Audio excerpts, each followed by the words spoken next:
உங்களுக்கு என்ன பிரச்சனைங்கிறது எனக்கு தெரியாது. இருந்தாலும் ஏதோ ஒரு நெருக்கடிக்கு ஆளா இருக்கீங்க, அது மட்டும் நிச்சயம் இல்லையா? நீங்க எப்படி இருந்தீங்கன்னு எனக்கு தெரியும். இன்னைக்கு அதை பார்த்தும் பார்க்காம போறதுக்கு என் மனசு இடம் கொடுக்கல.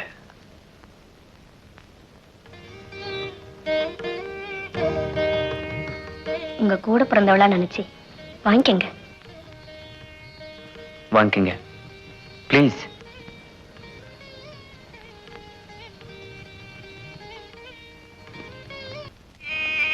போடி.